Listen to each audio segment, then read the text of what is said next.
First, cut the pattern I provided along the green line. Then, prepare the leather to match the cut pattern and secure it with clear tape. Next, cut the leather along the cutting lines marked on the pattern. You can use the utility knife shown in the video instead of a leather knife. Utility knives are more convenient because you can snap off the blade segments instead of sharpening the knife. Using a 30-degree blade will allow for more precise cutting. After cutting the leather, please finish the edges. This step is optional, but it is necessary if you want to create a cleaner and more professional-looking product. To finish the edges, you will need water, TOKONOLE, a leather burnishing agent, and a tool called a slicker. First, dip a cotton swab in water and apply it to the edge of the leather. Then, use the slicker, just like you saw in the video, to smooth out the edge. Repeat the process about 2 times, and you'll notice the rough edges of the leather starting to smooth out. After that, you'll use the TOKONOLE. Make sure not to apply too much TOKONOLE. When applying TOKONOLE to a large surface, wear plastic gloves and spread it in a circular motion in one direction to make sure it's evenly applied. You can also use a sponge or cloth for this step. After that, press down firmly with a thick glass plate to smooth out the entire surface. Once you've finished working on the large surface, apply TOKONOLE to the edges just like you did with water. Use a cotton swab to apply the TOKONOLE along the edge, then use the slicker to smooth it out.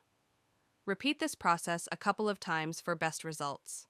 The more you repeat it, the smoother and shinier the edge will become. Once the leather is ready, we will first stitch below where the elastic band will go, insert the elastic, and then stitch above it to secure it in place.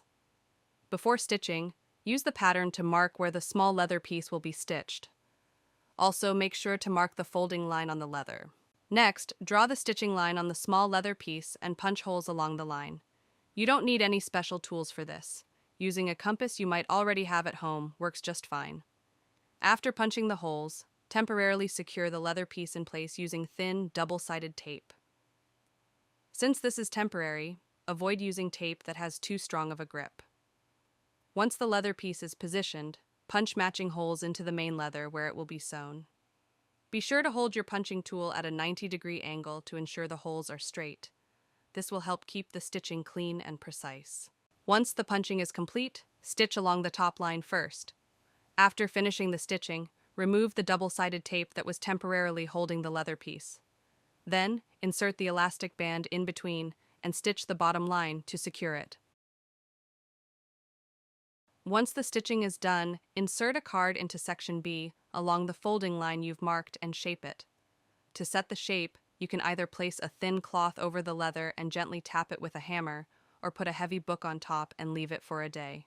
And now it's complete. With just a little stitching, you've made a really cool card wallet. Please note that the provided pattern is just for reference.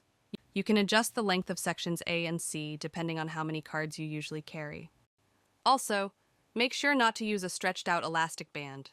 I'll be uploading a lot more videos that will really help you in your leathercraft journey. Trust me, you won't regret it.